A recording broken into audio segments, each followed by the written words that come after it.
Meus irmãos, boa noite. Como é bom estar com vocês aqui novamente.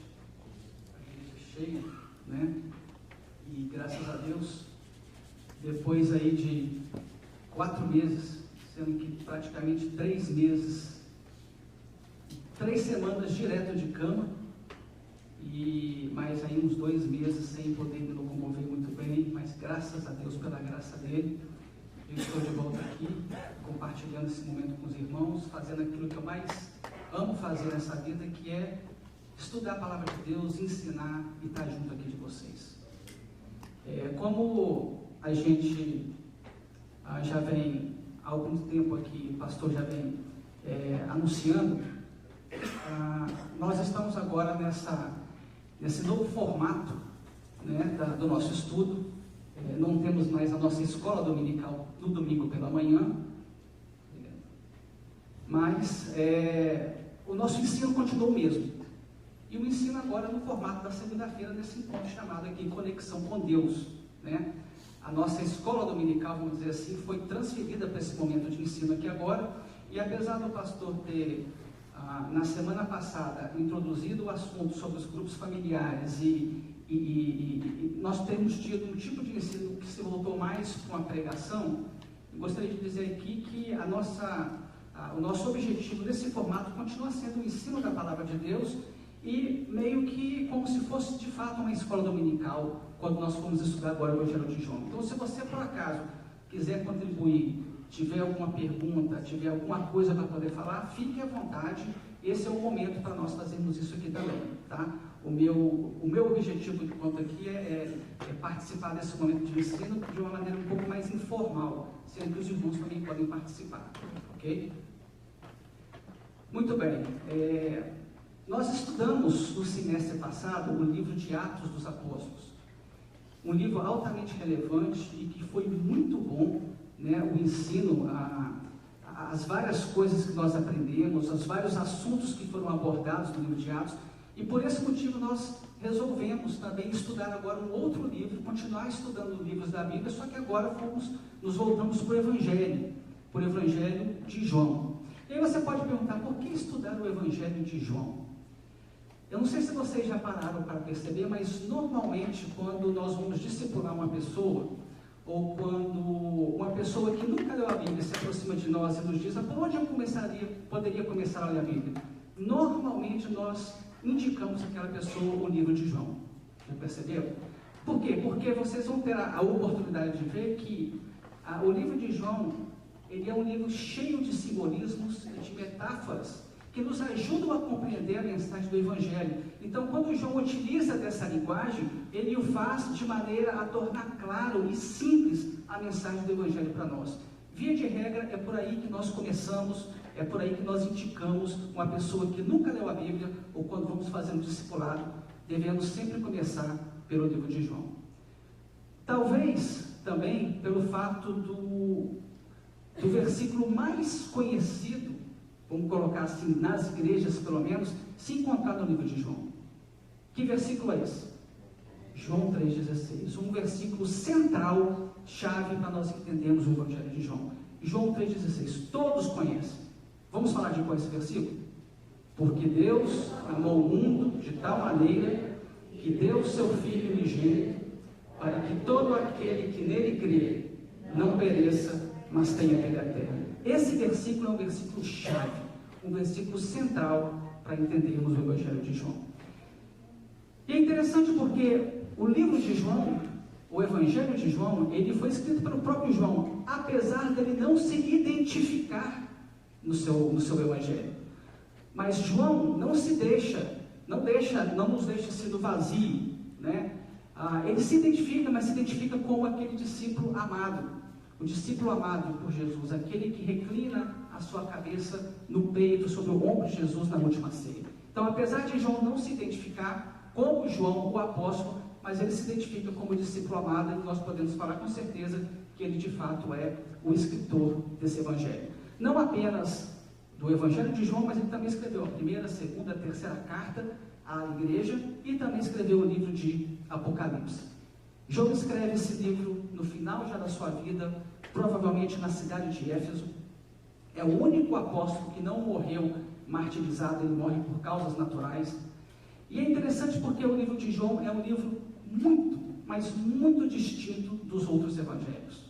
Quando você faz uma comparação de Mateus, Marcos, Lucas e João, você vai observar que o evangelho de João é muito diferente. Nós vamos procurar falar aqui nesse primeiro momento, bem rapidamente, algumas distinções entre o livro de João e os outros evangelhos. Mas ele é tão diferente que é tido meio que como unânime entre os teólogos e aqueles estudiosos, que o livro de João ele é tão diferente que ele é classificado como o mais teológico de todos os 4 evangelhos. Para vocês terem uma ideia, como é que passa aqui? Isso.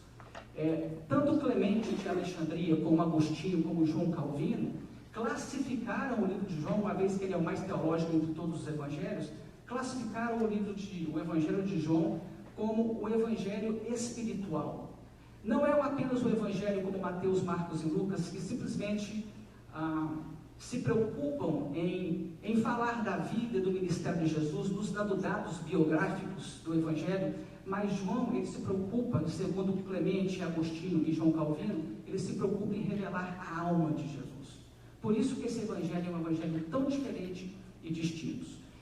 E a forma como eu escolhi essa primeira aula aqui, esse primeiro estudo, eu vou trazer para vocês aqui agora um pouco dos dados, vamos dizer assim, de uma forma geral.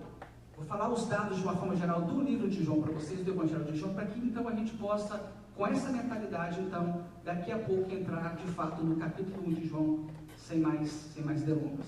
Então vamos lá. Primeiramente, eu gostaria de dar algumas informações para vocês acerca desse evangelho.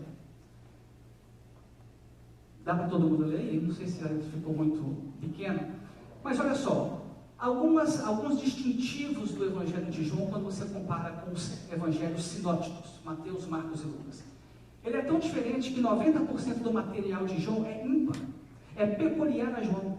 Ou seja, você não vai encontrar 90% do material de João nos outros evangelhos. Só o evangelho de João traz algumas coisas, como por exemplo, o exemplo que eu dei para vocês ali, o primeiro milagre, a transformação de água em vinho, você só encontra no evangelho de João.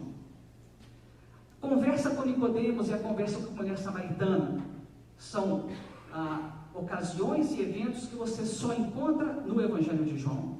A ressurreição de Lázaro, você também só encontra nesse evangelho. Você não encontra a ressurreição de Lázaro em Mateus, Marcos e Lucas.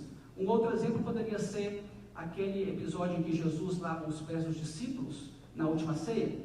Você só encontra no evangelho de João. Então 90% do material de João é ímpar, é peculiar a ele. Você não encontra nos demais evangelhos.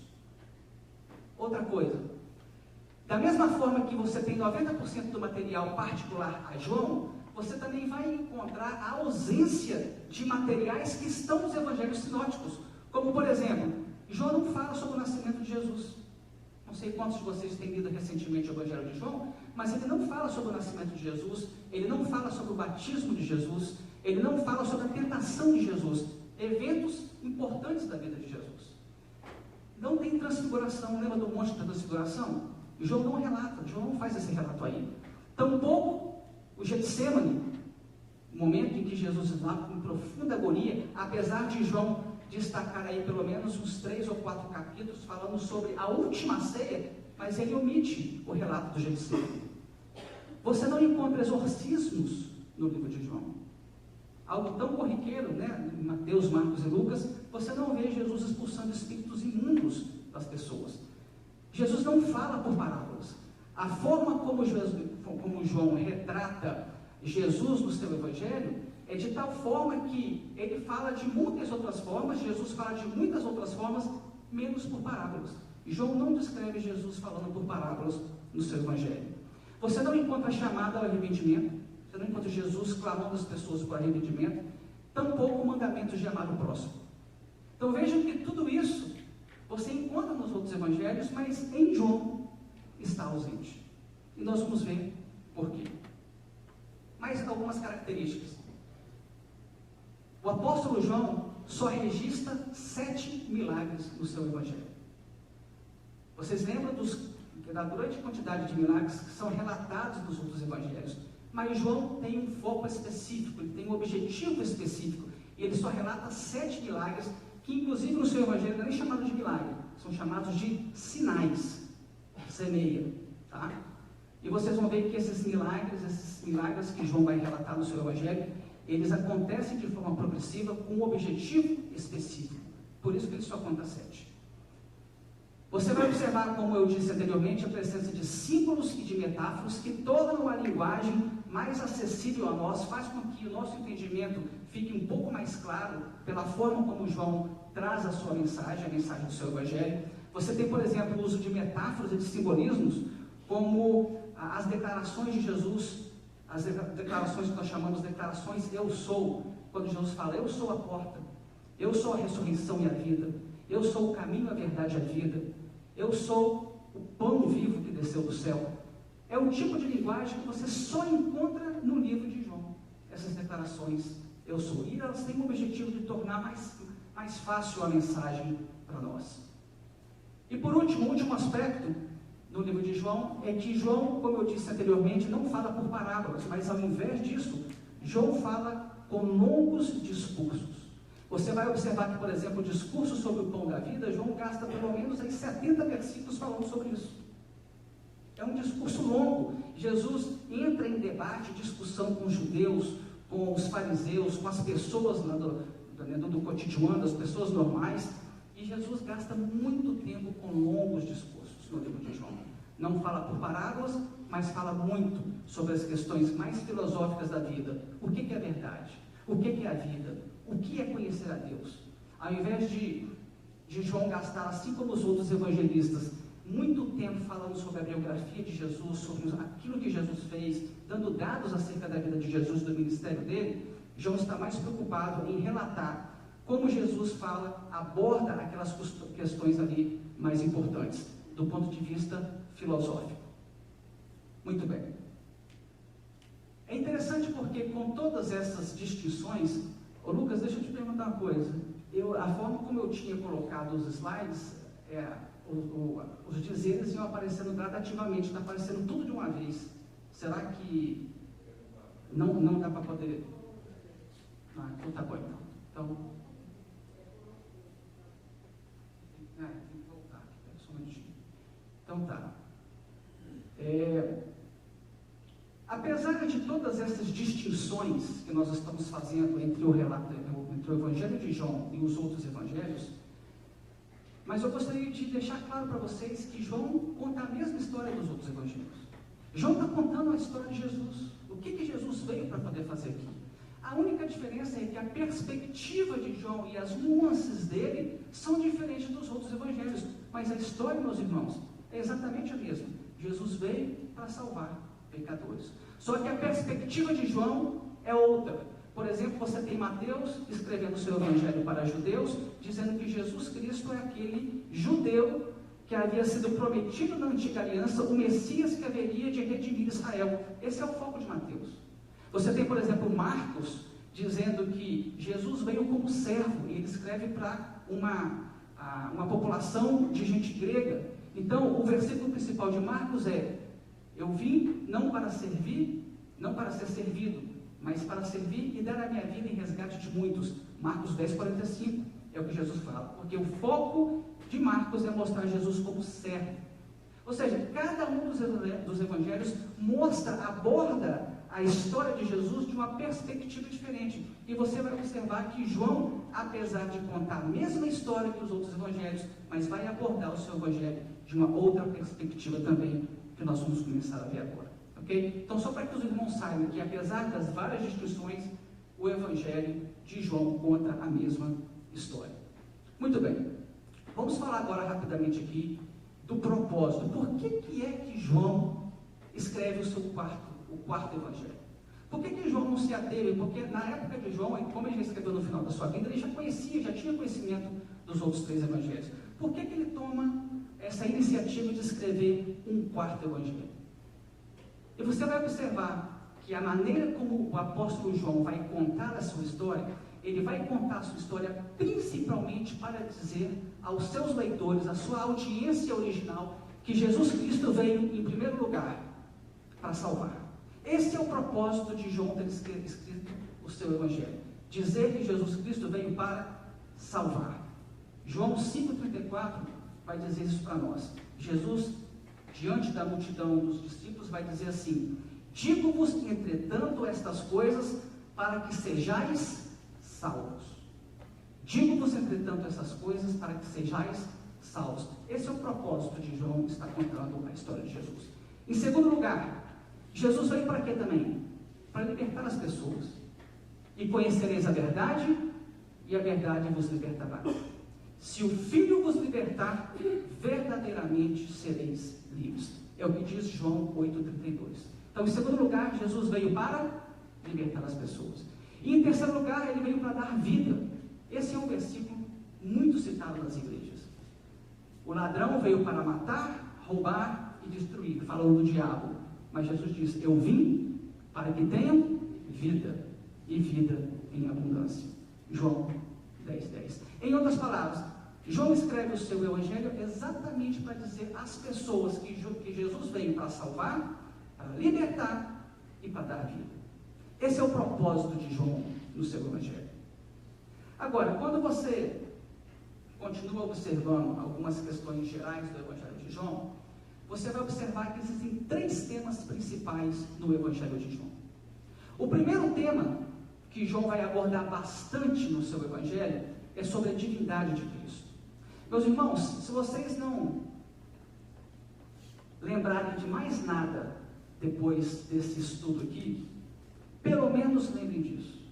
O principal objetivo, ou um dos temas principais do evangelho de João é falar sobre a divindade do Senhor Jesus Cristo. Se vocês não aprenderem mais nada, saiam com essa informação pelo menos. Quando as pessoas perguntarem para vocês: mas sobre o que fala esse livro? Primeira coisa que tem que ter na mente: a divindade de Jesus. Como é que Jesus vai mostrar a sua divindade? Através do prólogo, que nós vamos ler daqui a pouco, através daquelas declarações: eu sou a porta, eu sou a água, eu sou o pão do céu, eu sou o caminho, porque aquela fórmula ali, eu sou, é a mesma fórmula que é utilizada para Deus no Antigo Testamento. Então, quando Jesus diz eu sou, ele está se referindo a Yahvé do Antigo Testamento, está dizendo eu sou Deus. E através também do relacionamento com o Pai. Tudo isso nós vamos ver detalhadamente durante esse semestre que nós fomos estudando aqui. Não apenas João trata da divindade de Cristo, mas um segundo tema muito importante em João é Jesus como a revelação do Pai. O Evangelho de João é claro em afirmar que Jesus é a máxima revelação de Deus. Jesus veio para revelar o Pai. Jesus veio para, diríamos assim, tornar o nome do Pai conhecido e nos mostrar de fato quem Deus é. João se preocupa em nos revelar o Pai. O versículo 18 do capítulo 1 vai dizer exatamente isso aí. Se você voltar a sua Bíblia para João no capítulo 1, pode deixar perto, porque nós vamos, a partir de agora, começar a ler esse Evangelho.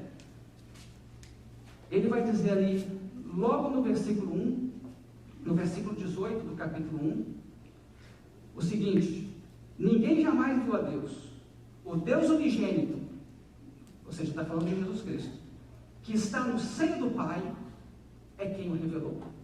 Ou seja, Jesus veio para quê? Para revelar quem Deus é. Eu já estou com o texto aberto aqui, os irmãos não precisam abrir. Na oração sacerdotal de Jesus, ele fala a mesma coisa. Capítulo 17, olha o que o versículo 6 vai dizer para nós. Jesus dizendo: manifestei o teu nome aos homens que me deste do mundo. Eram teus, tu nos confiaste e eles têm guardado a tua palavra. Então Jesus está falando: manifestei o teu nome, Pai, teu nome, ó Deus, ao mundo. Esse é o objetivo de Jesus ter vindo ao mundo. Se você olhar o último versículo desse capítulo 17, ele vai confirmar a mesma coisa. Eu lhes fiz conhecer o teu nome e ainda o farei conhecer. Ou seja, o objetivo de Jesus é ter vindo e nos mostrar quem de fato o Pai é, revelando o Pai, tornando o nome do Pai conhecido. E o famoso versículo 10:30, quando Jesus, através do apóstolo João aqui escrito, vai dizer: eu e o Pai somos um. Jesus veio para revelar o Pai. Esse é o segundo tema importantíssimo do livro de João. E o terceiro é o Espírito Santo. Muito difícil você encontrar informações sobre o Espírito Santo de Deus, a terceira pessoa da Trindade, no Novo Testamento, e muito menos no Antigo Testamento. São poucas as informações encontradas sobre a pessoa do Espírito Santo na Bíblia. Mas no livro de João você encontra, principalmente dos capítulos 14 ao capítulo 16, é onde você vai encontrar a maior quantidade de informações acerca do Espírito Santo. É no livro de João, capítulos 14 a 16. Ou seja, esses três temas são temas muito importantes. E aí, é algo que eu gostaria que vocês lembrassem, e se vocês também quiserem, depois a gente pode estar disponibilizando esses PowerPoints para vocês continuarem estudando e se aprofundando. Porque se vocês puderem ter em mente essa questão dos três temas principais do apóstolo João no seu livro, e os três propósitos para o qual Jesus veio aqui na Terra, que foi salvar, libertar e dar vida. Se você tiver isso em mente, a partir de hoje até o final do nosso estudo, você vai perceber como que cada palavra de Jesus, cada milagre, cada coisa, cada evento tem a ver com esses temas, se encaixam perfeitamente dentro desses temas e dentro do propósito para o qual João escreveu essa carta. Se vocês lembrarem dessas três coisas, tanto dos três temas quanto dos propósitos, à medida que a gente for lendo, a leitura vai se tornar muito mais clara, porque tudo aquilo que Jesus fala e todos os milagres que ele faz estão de acordo com esses temas e de acordo com os propósitos para o qual Jesus veio a esse mundo. Em último lugar, eu gostaria só de, para a gente finalizar essa primeira parte introdutória, e meus irmãos, se vocês tiverem acesso, eu trouxe aqui para vocês, esse aqui é o comentário do reverendo Hernandes Dias Lopes, do livro de João. Nós vamos estar seguindo esse livro aqui para poder elaborar as nossas aulas. Obviamente existem outros materiais, mas se vocês puderem ter esse livro, seria muito bom. E esse livro eu comprei aqui, eu nem sabia que vendia aqui nos Estados Unidos, pelo Amazon, um pouquinho mais do que $20, chegou em 2 dias. É uma boa leitura e vale a pena comprar esse livro, e a gente vai estar seguindo ele aqui para poder elaborar essas aulas. Se vocês quiserem ter acesso, é só pedir pelo Amazon e chega em 2 dias. Tá? Em último lugar, nessa introdução geral, falar um pouquinho da estrutura. A estrutura do livro de João é bem simples. A forma como o livro de João o Evangelho de João está dividido. Você tem ali, do capítulo 1, versículo 1 até o versículo 18, o prólogo. O que é o prólogo? O prólogo normalmente é a introdução de qualquer livro. O prólogo é, na verdade, um resumo daquilo que o restante do livro vai se tratar. Então você tem um prólogo ali exatamente dizendo, olha, como se João estivesse dizendo, eu vou tratar exatamente desses aspectos aqui e desse tema no meu livro todo. Então o prólogo é aquilo ali, é a nossa introdução. Vai do versículo 1 do capítulo 1 até o versículo 18. Depois do versículo 19 do capítulo 1 até o versículo 50 do capítulo 12, você tem aí mais ou menos metade do Evangelho de João, o chamado livro dos sinais. Essa parte do Evangelho de João é onde você vai encontrar os milagres de Jesus, os sinais que Jesus fez, com o objetivo, claro, de mostrar o porquê que ele veio ao mundo. Até o final do capítulo 12. Do capítulo 13, versículo 1, até o capítulo 20, versículo 31, você vai encontrar o livro da glória. Lembra quando Jesus está prestes a entrar em Jerusalém e ele fala assim agora, fala para o Pai, Pai, glorifica o teu Filho. Essa glorificação no livro da glória, exatamente nesse capítulo aí, tem a ver com a morte e a ressurreição de Jesus. Por isso é o chamado o livro da glória de Jesus. E o último, o epílogo, é nada mais, nada menos do que a conclusão do livro.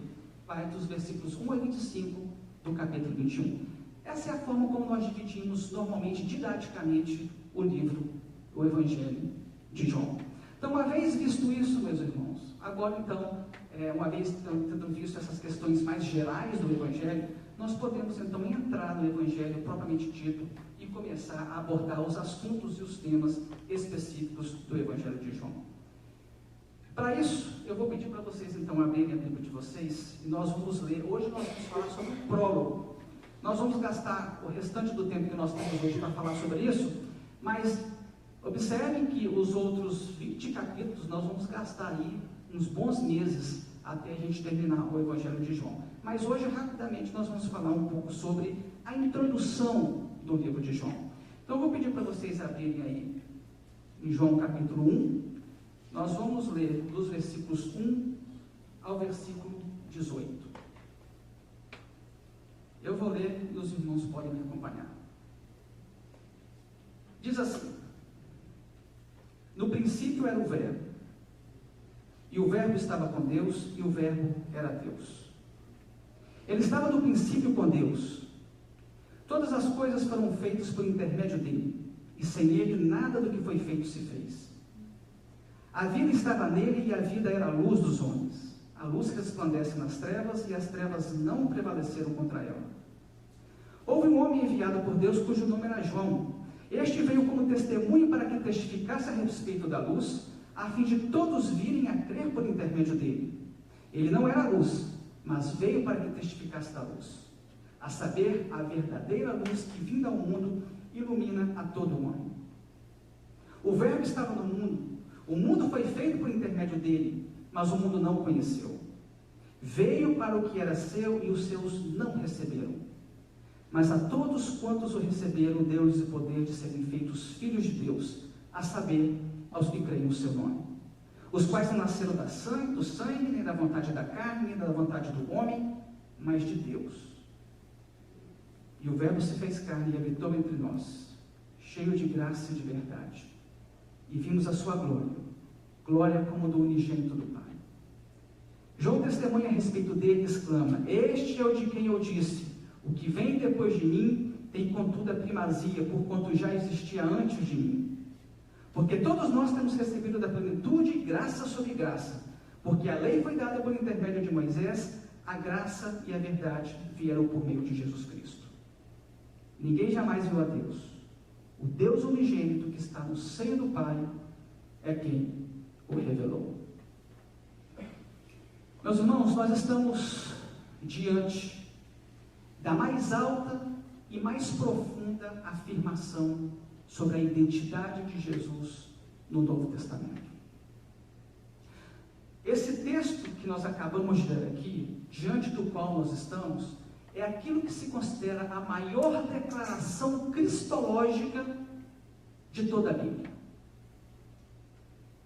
Esse texto aqui é um texto que deu muito trabalho, principalmente no início da igreja, depois do final da era apostólica, depois da morte do último apóstolo. Porque as pessoas olhavam para aquilo que está escrito aqui no prólogo de João e começavam a debater e criavam dúvidas.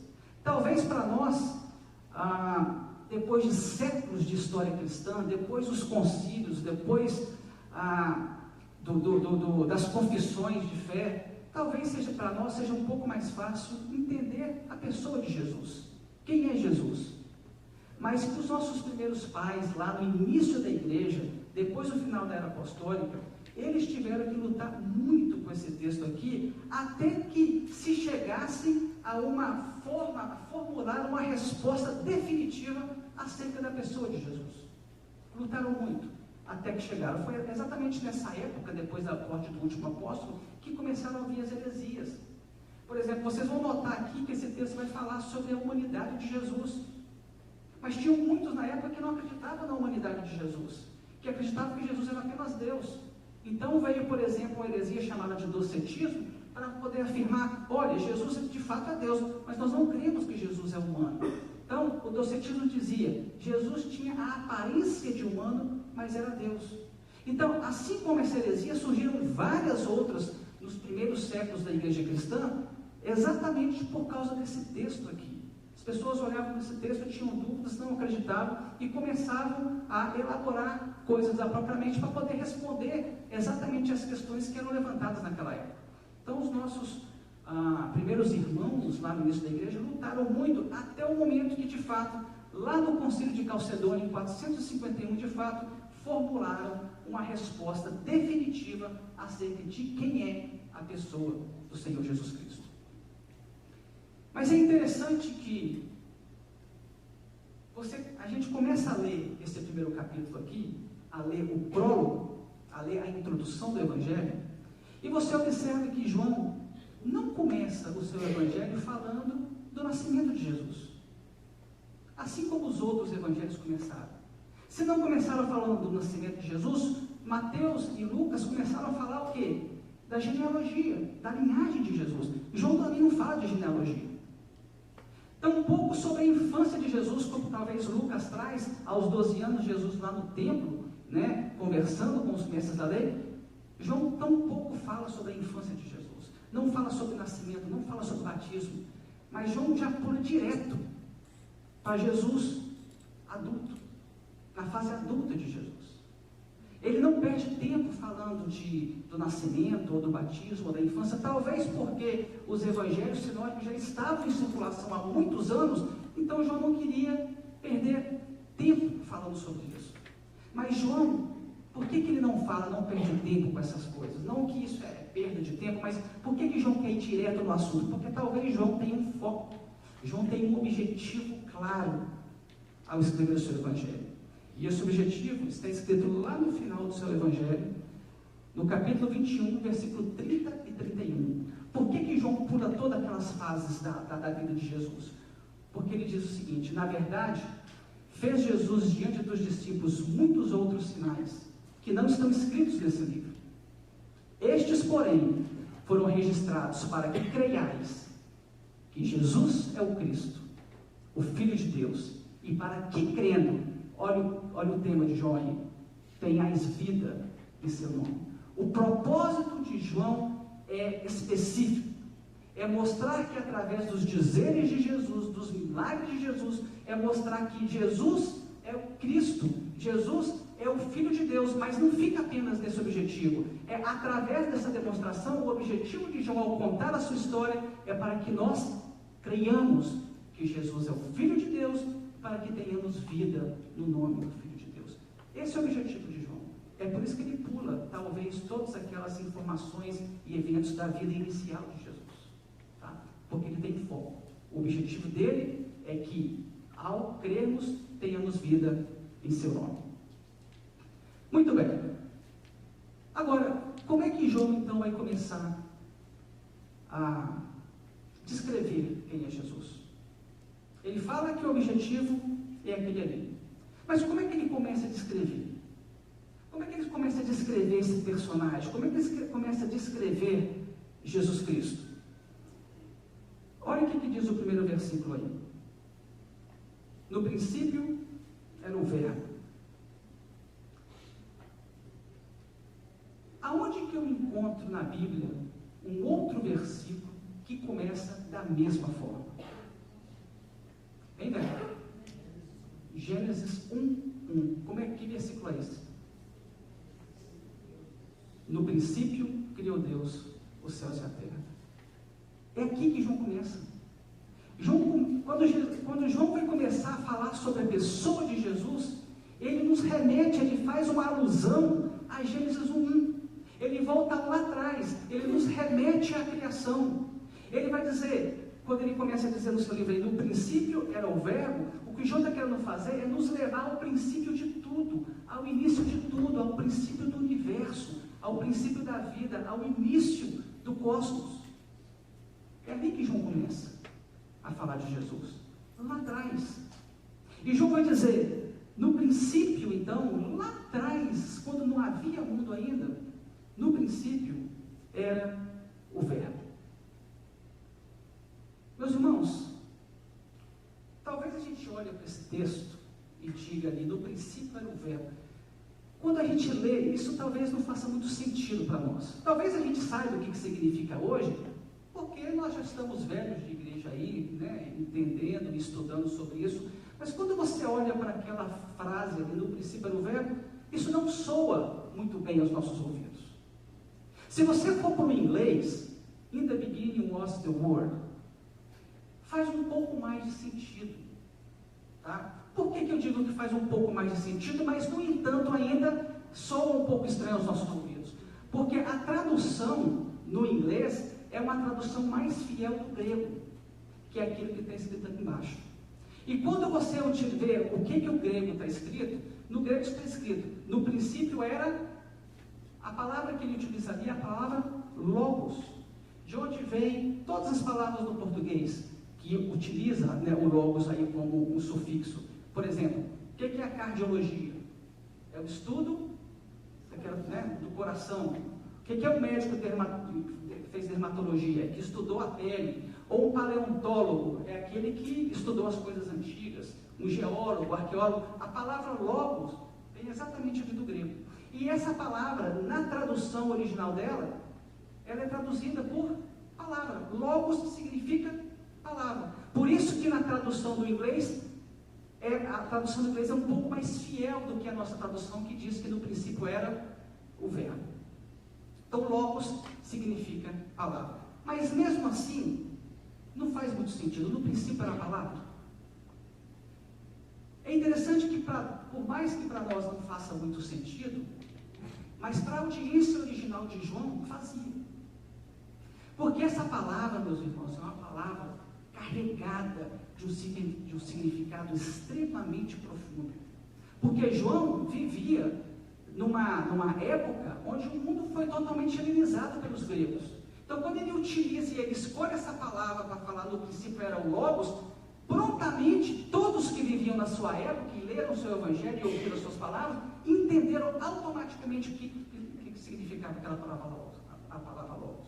Mas quando isso é traduzido para a gente hoje, a gente fica um pouco sem noção de fato de que isso significava. E para que a gente não fique aí no espaço, não fique também sem entender, o objetivo é que nós entendamos assim como a audiência original entendeu. Nós precisamos entender o que João quis dizer com essa palavra, para que você então entenda profundamente qual é a mensagem que João quer passar acerca da pessoa de Jesus Cristo.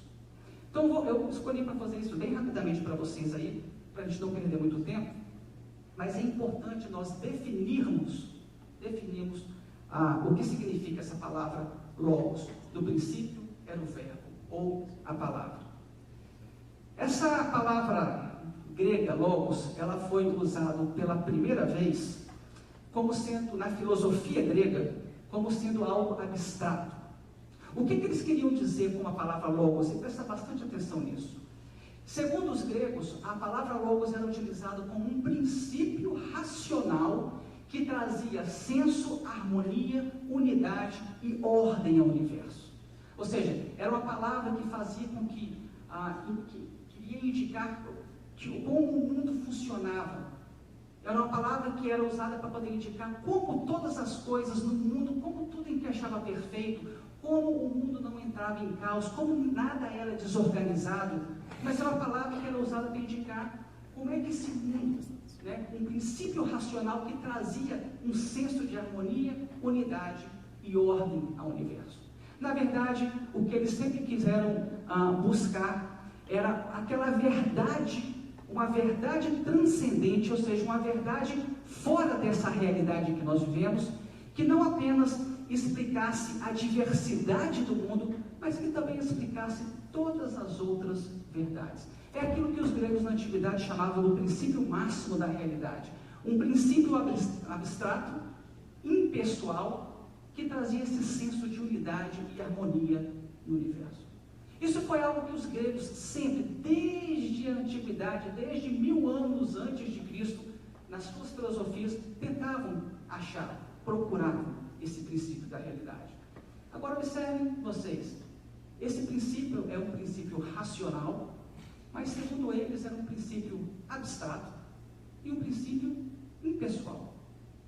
Nada tinha de religioso nessa definição do logos na filosofia grega. Era simplesmente um princípio racional, abstrato, não religioso e impessoal. É isso que os gregos sempre buscaram. Eles buscavam entender o universo. E para entender esse universo, eles falavam, deve ser esse logos aí. A palavra que eles utilizavam era o logos. O logos era o conceito na mente deles de algo, de uma mente racional, no entanto impessoal, que trazia esse senso de unidade e harmonia no mundo.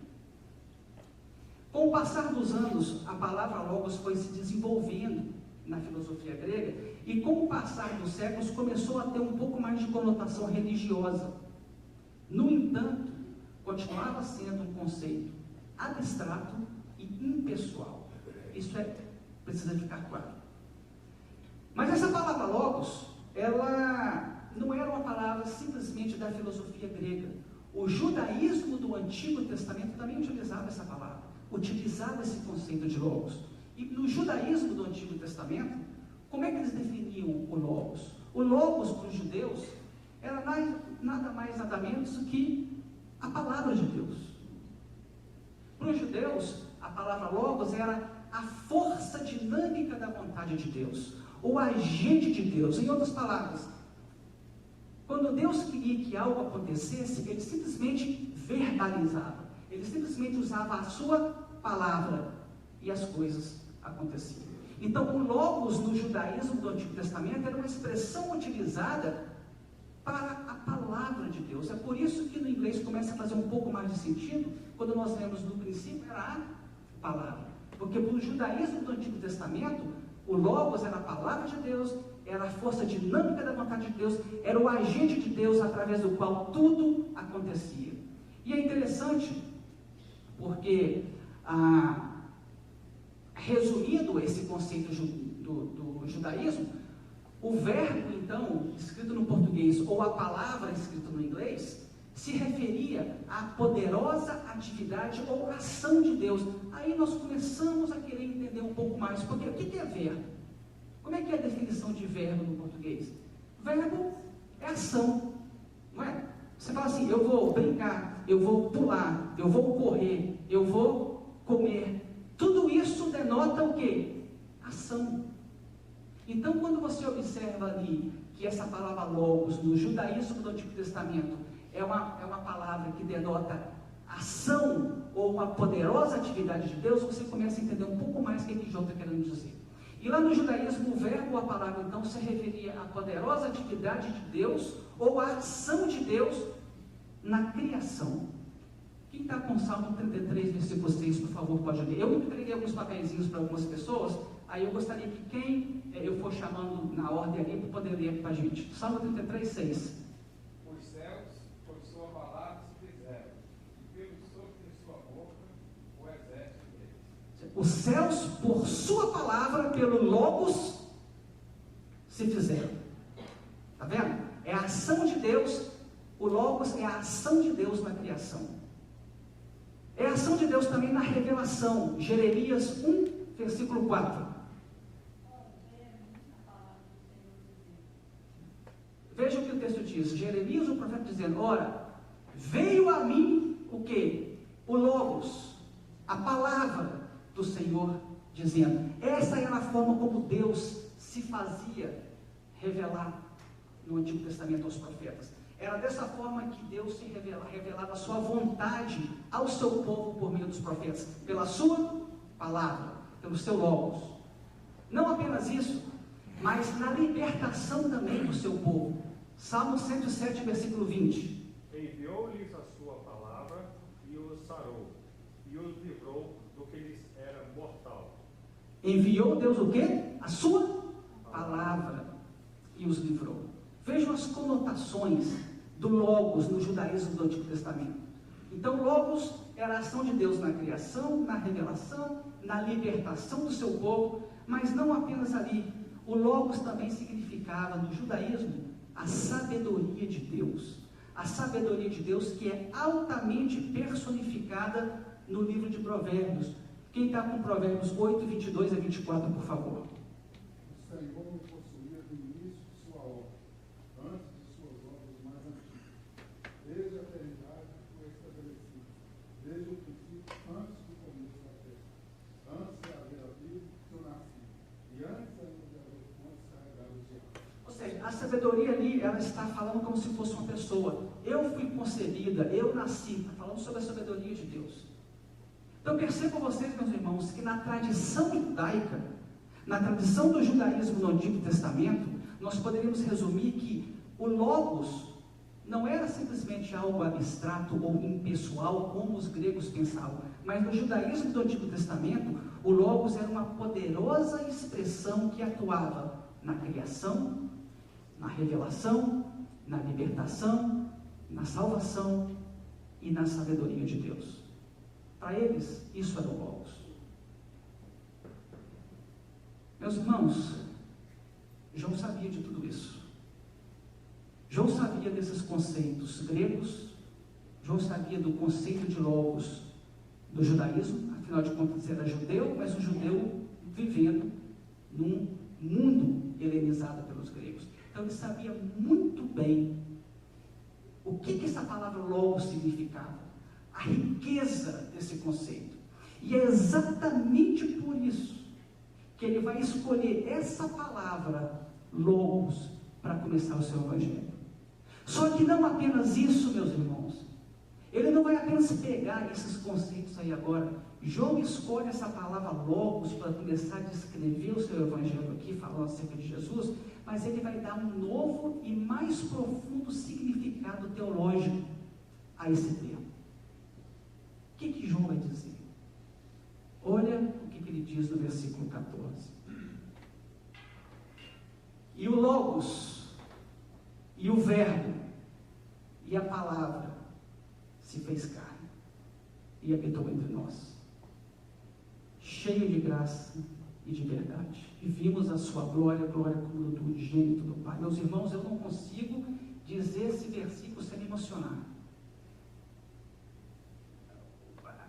A emoção que isso causa, que deveria causar na gente, quando a gente olha para o versículo desse, e o logos e o verbo se fez carne e habitou entre nós.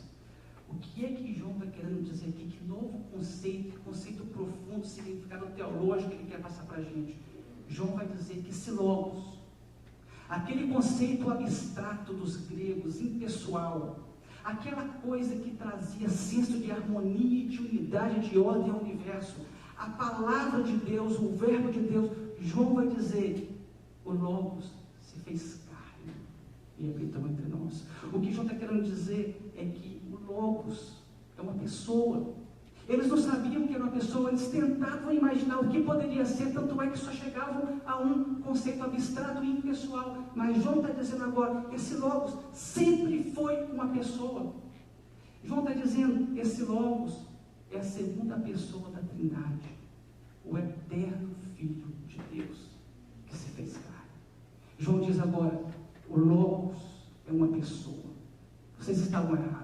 Não é um conceito, apesar desse logos trazer esse senso de harmonia, de unidade, de ordem ao universo, evitando que todas as coisas fossem caóticas, apesar dele ser a palavra ou a ação de Deus, mas João vai mais além. João vai dizer, o logos sempre foi uma pessoa, a eterna pessoa do Filho de Deus. E é tanto assim que nem mesmo os judeus do Antigo Testamento sabiam quem era, ou o que era isso. Olha o que diz Provérbios 30, versículo 4. Quem subiu ao céu e desceu? Quem encerrou os ventos nos seus punhos? Quem amarrou as águas na sua roupa? Quem estabeleceu as extremidades da terra? Qual é o seu nome? E qual é o nome do seu filho? Se é que os sábios? Eles não sabiam. Nós sabemos. O seu nome é Jesus Cristo, o eterno Filho de Deus, que se fez carne e habitou entre nós. O Logos sempre foi e há de ser Jesus Cristo. Isso era inconcebível para a mente dos gregos, porque para os gregos a matéria era algo má, somente o espírito era algo bom. Tanto é que para o grego a morte significava a libertação da alma, do imprisionamento da alma que está no corpo material, que é mau. E aí vem agora João falando que o Logos, o princípio máximo da realidade dos gregos, se fez carne, o Deus se encarnou. Isso era inconcebível, por isso que Paulo vai dizer lá em 1 Coríntios, que Jesus Cristo era escândalo para os judeus, loucura para os gentios, porque era inconcebível para a mente grega um Deus, algo bom, espiritual, se encarnar na matéria que era má. Isso precisa ficar claro, meus irmãos. O que João está falando aqui é que Jesus Cristo, ele abrange todo esse conceito, tanto dos gregos dos gregos na antiguidade, quanto do judaísmo do Antigo Testamento. E é exatamente por isso que ele escolhe esse termo, com um profundo significado, para dizer quem é a pessoa de Jesus. Agora nós conseguimos entender um pouco melhor por que João escolhe dizer no início do seu evangelho, no princípio era o Verbo. O Verbo é Jesus. teria sido tão mais fácil, né, se ele tivesse colocado, no princípio era Jesus e o verbo estava com Jesus estava com Deus e Jesus era Deus. Mas não, mas João escolhe esse termo, logos no grego, porque ele trazia um profundo e rico significado acerca da pessoa de Jesus. E lá eles entenderam, e hoje nós também entendemos, graças a Deus. Meus irmãos, com isso, algumas lições nós podemos tirar desse primeiro versículo aqui. Lembre que, uma vez que nós vimos agora o que significa a palavra logos, e que João estava fazendo uma alusão a Gênesis 1:1, dizendo no princípio do cosmos, no princípio do universo. O que João está querendo dizer que no princípio era o verbo? O que João está querendo dizer é nos mostrar que Jesus estava lá no princípio, no início de tudo, antes de haver mundo. Jesus já estava lá, Jesus estava com Deus, Cristo estava com Deus. O que João está querendo nos mostrar aqui com essa primeira frase, no princípio era o verbo, era que Jesus é eterno, Jesus é pré-existente. Jesus não passou a existir, como diziam os arianos, né, que falavam que Jesus era uma criatura de Deus. Não, isso era uma heresia também nos primeiros séculos da era cristã. Mas o que João está falando é que Jesus não é parte da criação. Ele entrou na criação, mas ele não é parte dela. Jesus já existia antes da criação. Inclusive, o tempo verbal que é utilizado aqui no grego significa que Jesus estava continuamente em existência ou continuamente existindo quando o começo começou. Ou seja, Jesus já estava antes do começo. É isso que João quer nos mostrar aqui com, no princípio, era o verbo, que Jesus é eterno e pré-existente. Mas ele continua aí, e o verbo estava com Deus. Se Jesus é Deus, como é que ele podia estar com Deus ao mesmo tempo? Pensa bem, se ele era Deus, como é que ele estava com Deus? Exatamente, Roberto. Você só consegue entender isso quando você começa a olhar para a Trindade. Jesus é Deus, mas Jesus estava com Deus. Isso nos diz que Jesus é uma pessoa distinta da primeira pessoa da Trindade, que é o Deus Pai. Então, quando João fala, e o Logos e o Verbo estava com Deus, ele está querendo nos mostrar que Jesus é distinto de Deus. Não como existia também uma heresia lá atrás, que chamava sabelianismo, que dizia que Deus era um só, e uma pessoa, mas que através da história se manifestou de formas diferentes. Então, Deus se manifestou como o Pai na antiguidade, na criação, Deus se manifestou como a pessoa de Jesus no momento da redenção, e se manifesta hoje como Espírito Santo na era da igreja. Uma pessoa manifestada de três formas diferentes. Isso é heresia, nós não cremos assim. Nós cremos que o Deus é uma em essência, mas três pessoas diferentes. É isso que João quer mostrar aqui, como o Logos estava com Deus. Mas ele vai mais adiante e diz, e o Verbo era Deus, e o Logos era Deus. O que ele quer dizer com isso aí é que Jesus é totalmente divino. Jesus é o Deus eterno, ele é consubstancial e coeterno com o Pai. Jesus é igual a Deus Pai e ao Deus Espírito Santo em essência. Verdadeiro Deus. Essas são as lições que a gente tira desse primeiro versículo, do primeiro versículo. Olha que riqueza profunda, olha que conceitos profundos. Quando você lê, muitas vezes a gente passa por cima disso aqui, né? Passa batido e já vai logo virando as páginas, né? Olha a quantidade de informação preciosa que nós temos aqui. Muito bem, vou adiantar mais um pouquinho, porque daqui a pouco o tempo já está se esgotando. O versículo 2 diz aí, ele estava no princípio com Deus. Simplesmente está enfatizando aquilo que ele já havia dito no primeiro versículo aí. Só que no versículo 3, João vai mais além e vai dizer o que é que o verbo, o que é que o Logos está fazendo lá no princípio com Deus. Olha o que ele diz no versículo 3. Todas as coisas foram feitas por intermédio dele, e sem ele, nada do que foi feito se fez. Ou seja, João adiciona aí no versículo 3 aquilo que Jesus estava fazendo lá no início do universo. Jesus aqui, ele ele é identificado, eu acho que eu coloquei ele no slide, Jesus aqui ele é identificado com o Logos, o Verbo, a ação de Deus, a palavra de Deus através do qual tudo, absolutamente tudo veio a existir. É isso que João quer identificar aqui no versículo 3. Quem está com Colossenses capítulo 1, versículo 16 e 17, por favor. Pois nele foram criadas todas as coisas, nos céus e sobre a terra, as visíveis e as invisíveis, sejam tronos, sejam soberanias, quer principados, quer potestades, tudo foi criado por meio dele e para ele. Ele é antes de todas as coisas, nele tudo subsiste.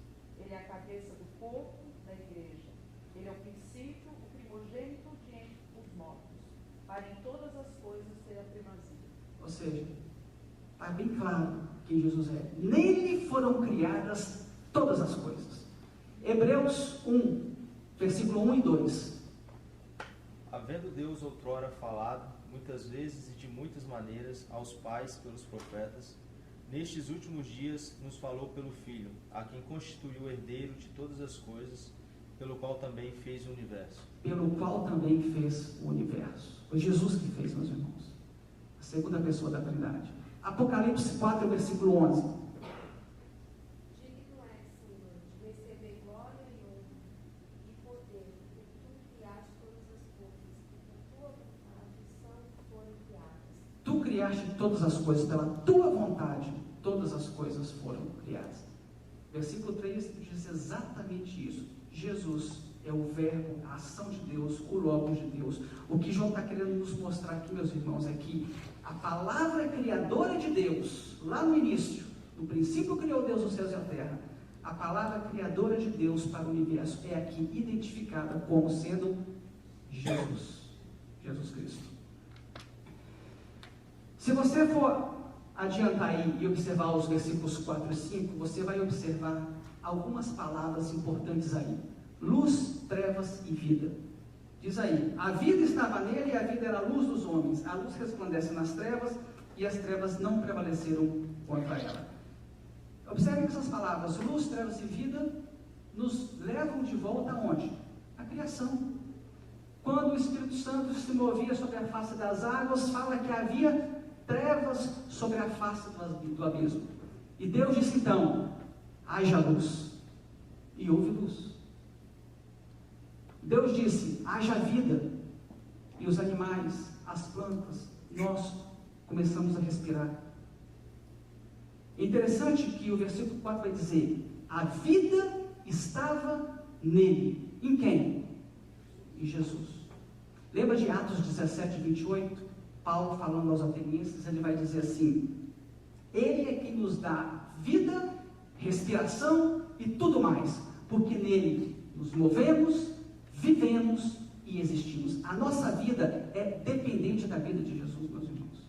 Não é independente, nós somos totalmente dependentes. Nós só vivemos porque há vida em Jesus. Se Jesus deixasse de existir hoje, a humanidade pararia de existir. Porque a nossa vida é totalmente contingente a Ele, é ligada, é dependente dEle. Só que ele vai um pouco mais além. Agora João sai da obra, ele transiciona da obra da criação e vai para a obra da redenção, porque ele vai dizer, a vida estava nele e a vida era a luz dos homens. Aquele que era a vida agora se torna a luz. É por isso que Jesus veio a esse mundo, meus irmãos, para iluminar esse mundo que estava em trevas. Jesus veio para revelar a luz, para revelar Deus. A luz é a revelação da vida. Assim como Cristo trouxe a luz e a vida física ao universo, Ele também traz luz e vida espiritual aos homens. É isso que você encontra no versículo 4 e 5, quando João transiciona da obra da criação para a obra da redenção, e dos versículos 6 a 9, porque vai dizer aí, houve um homem enviado por Deus, cujo nome era João, ele veio para dar testemunho da luz, fala que ele não era luz, mas ele fala aí, versículo 8, ele não era luz, mas veio para que testificasse da luz, a saber, a verdadeira luz que vinda ao mundo, está falando de Jesus, ilumina a todo homem. Jesus, de fato, é a luz. Ele traz revelação, ele traz luz e ele nos traz a vida eterna. Ele é o Logos de Deus. No entanto, meus irmãos, se você ler do versículo 10 ao versículo 13, apesar de todo esse conhecimento, sempre vão existir aqueles que creem e aqueles que não creem. O versículo 10 fala que o verbo estava no mundo, o mundo foi feito por intermédio dele, mas o mundo não o conheceu. Veio para o que era seu, mas os seus não o receberam. Mas a todos quantos o receberam, agora está falando de quem? Os que creem. Deu-lhes o poder de serem feitos filhos de Deus, a saber, os que creem no seu nome. Desde Gênesis 3,15 é assim, meus irmãos. Lembra de Gênesis 3,15? Quando você tem pela primeira vez a promessa da vinda do Messias, lembra que da semente da mulher haveria de sair aquele que esmagaria a cabeça da serpente? A partir daquele momento você sempre teve duas sementes: a semente da mulher, revelada em Jesus, e a semente de Satanás, revelada naqueles que não creem. Sempre foi assim. João está falando exatamente isso. Existem os que creem e existem os que não creem. E nós chegamos finalmente no versículo 14. E o verbo se fez carne e habitou entre nós, cheio de graça e de verdade. E vimos a sua glória, a glória como do unigênito do Pai. Meus irmãos, esse versículo aqui, se até o versículo 13, o que João quis mostrar para nós era sobre a divindade de Jesus, e isso ficou claro, não ficou? Que João está querendo mostrar que Jesus de fato era Deus, a divindade de Cristo. A partir do versículo 14 ele vai nos mostrar um pouco sobre a humanidade de Jesus, porque ele vai falar que o verbo eterno de Deus, o Logos, se fez carne e habitou entre nós. Não é isso que Gálatas 4:4 vai dizer para nós?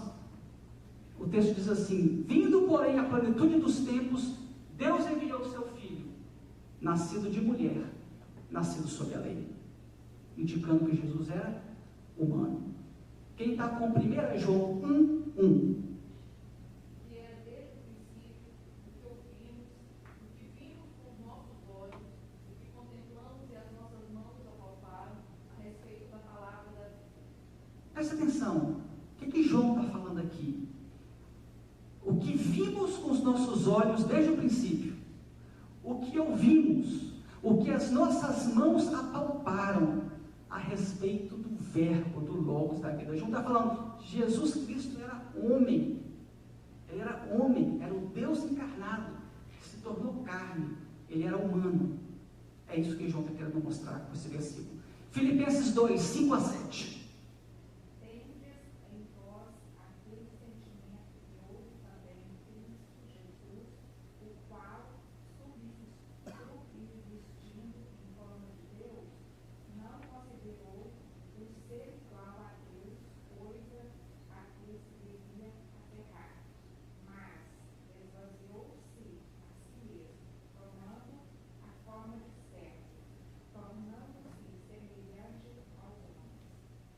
Presta atenção, esse também é um dos maiores textos que afirmam sobre a humanidade de Jesus em toda a Bíblia. Ele tomou a forma de servo, ele se fez humano, ele não julgou com usurpação o ser igual a Deus, mas ele desceu e adicionou a sua natureza divina à natureza humana.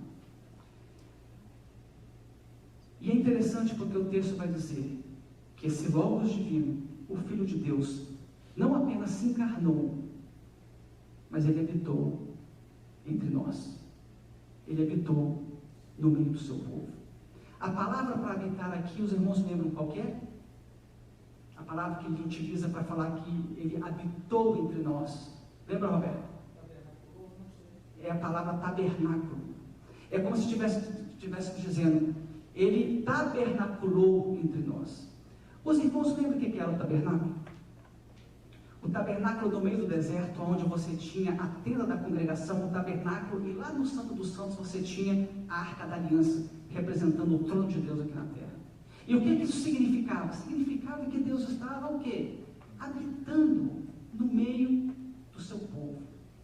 E você tinha ali, não sei se os irmãos vão lembrar, no final do livro de Êxodo, depois que Deus manda Moisés construir o tabernáculo e levantar o tabernáculo, no dia da dedicação do tabernáculo, o que acontece? No momento em que o tabernáculo é levantado, Êxodo 40, versículo 34, o que diz para nós? Que a nuvem cobriu a tenda da congregação e a glória do Senhor encheu o tabernáculo. Deus apareceu, meus irmãos. Deus apareceu. A glória do Senhor encheu o tabernáculo. Olha o que diz no versículo 14. E o logo se fez carne e habitou entre nós, cheio de graça e de verdade. E vimos o quê? A sua glória. Glória muito unigênito do Pai. Da mesma forma que a glória do Senhor veio sobre o tabernáculo e sobre o povo de Israel, a glória de Deus agora se encarnou na pessoa de Jesus Cristo. A glória de Deus apareceu aqui na terra, habitou entre nós, cheio de graça e de verdade. Pode falar, Roberto. Desculpa. É que esse assunto da encarnação é um tema tão importante para nós, como crentes, né? Para a humanidade de Jesus. E tão complicado da gente entender, tão difícil de entender. É um mistério. Que valia a pena, talvez, abrir um parênteses na sequência para falar um pouco disso, porque é um tema que normalmente nós não conhecemos. A gente passa um pouco por cima, mas igual você citou aí, lá em Êxodo, que Deus, agora Deus encheu o tabernáculo, né? Só que nesse caso aí, Jesus, ele se fez um de nós. Ele não apenas se mostrou, ele se fez um de nós exatamente como nós, né? E o mistério é, naquele bebezinho que estava lá naquela manjedoura, estava habitando corporalmente toda a plenitude da divindade. E durante a vida dele e na morte dele. Então, esse mistério é muito grande, né? Uma pessoa como nós, como qualquer de nós, tendo nele, sendo Deus, ele sendo Deus, e depois de ter morrido, e depois de ter ressuscitado, continuar sendo homem. E continuar sendo Deus. Exatamente. Está no céu, assentado à direita de Deus, homem. Com certeza. Hoje ele tem uma natureza humana, o que antes da encarnação ele não tinha. Exatamente. É uma dificuldade que a gente tem de entender, é que Jesus está no céu, à direita de Deus, continua regendo o universo, ou seja, é ele que controla todas as coisas, ele continua sendo a vida, ele continua sendo a luz dos homens, mas é um homem como nós está lá no céu. E é onde nós vamos estar também, né? Com certeza.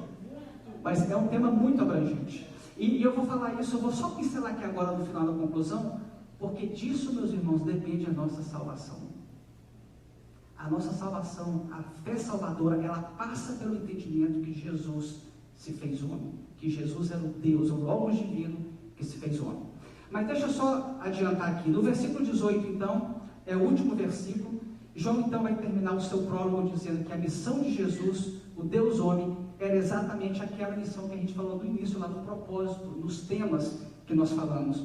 Ele diz: ninguém jamais viu a Deus, o Deus unigênito que está no seio do Pai é quem o revelou. Esse não foi um dos temas que eu falei que nós vamos ver durante todo o Evangelho de João. Jesus veio para revelar o Pai. Jesus veio ao mundo. Um dos aspectos da vida de Cristo ao mundo foi para revelar quem o Pai é. Só quero terminar com vocês aqui falando quais são as implicações práticas de saber isso aqui, meus irmãos, de saber sobre a divindade de Jesus, saber sobre a sua humanidade. Primeira implicação: Deus não é apenas transcendente, ou seja, está lá longe. Nós até cantamos esse corinho aqui, né? Mas ele se tornou homem, ele é imanente e habitou entre nós. Deus é um Deus presente. Segundo, a adoração a Cristo, ela é apropriada. Por que ela é apropriada? Porque Jesus Cristo é Deus. Ele é o nosso Criador. Ele foi o agente de Deus na criação. Ele é o sustentador. Hebreus fala isso, que sustenta todas as coisas pela palavra do seu poder. Ele é Salvador. Ele é Senhor das nossas vidas. Ele é Deus. Terceiro lugar, em Jesus nós temos o real conhecimento do Pai. Toda vez que eu leio, eu fico intrigado, porque Jesus passou 3 anos com os apóstolos, com os discípulos, e no final, lá na última ceia, Filipe vira para Jesus e fala assim: Senhor, mostra-nos o Pai. Eles eram bem tapados. fracos os discípulos. Se você lê os evangelhos, você vai observar o tanto que eles eram bem complicados. Mostra-nos o Pai. Jesus vira para eles e fala assim: há tanto tempo estou convosco e não me tem desconhecido, como é que você fala para mim, mostra-nos o Pai? Há tanto tempo estou convosco. Jesus é a verdadeira revelação de Deus. Você quer saber quem é Deus? Olha para Jesus. Roberto falou ali, nele habita toda a plenitude, corporalmente, toda a plenitude da divindade. A Cláudia leu, nele foram criadas todas as coisas, ele é a imagem do Deus invisível. Quer saber quem é Jesus? Deus? Olha para Jesus. Hebreus 1:3 vai dizer, ele é o resplendor da glória e a expressão exata do seu ser. O resplendor da glória. E eu me lembro aqui, só para mim que eu não esqueça, falamos que Jesus veio com a glória do Pai, a encarnação da glória do Pai. Mas, mais para frente, nós vamos ver que ele se tornou a encarnação da maldição divina. Porque a Bíblia vai dizer que ele se tornou maldição em nosso lugar. Para pensar um pouquinho nisso aí, meus irmãos. A encarnação da glória de Deus se tornando a encarnação da maldição divina, sobre o qual toda a ira que deveria cair sobre mim, sobre você, caiu sobre ele. Como conclusão, eu gostaria de dizer, por que é que nós estamos estudando isso aqui? Lembra que eu falei ontem, aqui no aviso que eu dei aqui na frente? O objetivo disso é sabermos quem é o Deus a quem nós servimos. O nosso Deus é Jesus. Nós precisamos de saber, meus irmãos, um conhecimento fraco, uma teologia fraca, leva a uma prática fraca. Se você crê num Deus que é fraco, num Cristo que é fraco, a sua teologia vai ser fraca e vice-versa.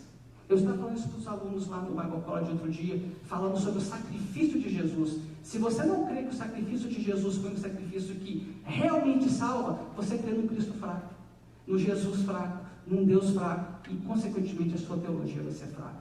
Nós estamos falando tudo isso para que a gente adquira mais e mais conhecimento e para que a gente saiba adorar Deus como Ele de fato merece.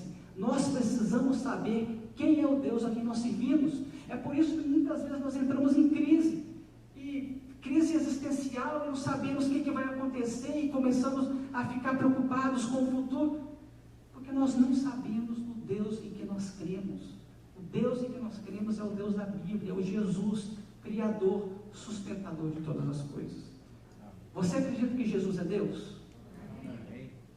Esse é o fundamento da fé salvadora.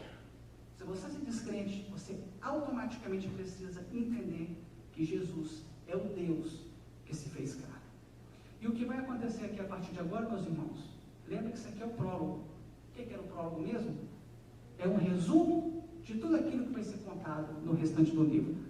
O que João vai procurar fazer daqui para frente agora é usar de outros testemunhos para confirmar a sua mensagem inicial de que Jesus é Deus. Então, todos os dizeres, todos os milagres de Jesus têm um grande objetivo de mostrar que, de fato, o prólogo que ele escreveu é verdade. E aí ele vai provar exatamente através de todo o restante do seu livro, confirmando a identidade de Jesus, de que ele é Deus. Amém, meus irmãos? Amém. Desculpa pelo tempo, hoje foi um pouco mais prolongado por causa dessa primeira aula inicial. Se alguém tiver mais alguma coisa para poder falar, alguma contribuição, alguma pergunta? Alguma coisa? Se não tivermos, vamos orar, agradecendo a Deus por esse momento. Senhor Deus, muito obrigado, Pai, porque mais uma vez o Senhor nos trouxe aqui para a Tua casa, para estudarmos a Tua palavra. Nós entendemos que o Senhor também é glorificado quando estudamos a Tua palavra profundamente, Senhor. E por isso quisemos vir aqui para abrir a Tua palavra, para abrir a Tua Bíblia, para que pudéssemos saber um pouco mais sobre a pessoa de Jesus Cristo, que é o nosso Deus, para que possamos de fato saber como devemos adorar o Senhor e como devemos servir ao Senhor. Agora eu quero te pedir, Senhor, que o Senhor esteja com cada um de nós aqui, esteja nos levando de volta para casa em paz, nos dando uma boa noite de descanso, recuperando as nossas forças para que amanhã possamos acordar, levantar, partir para um dia de trabalho, fazendo tudo para a honra e glória do Teu nome. Queremos te agradecer imensamente pela vida de cada um dos meus irmãos aqui. Isso é o que te pedimos, te agradecemos, no nome santo de Jesus. Amém. Amém. Até segunda-feira.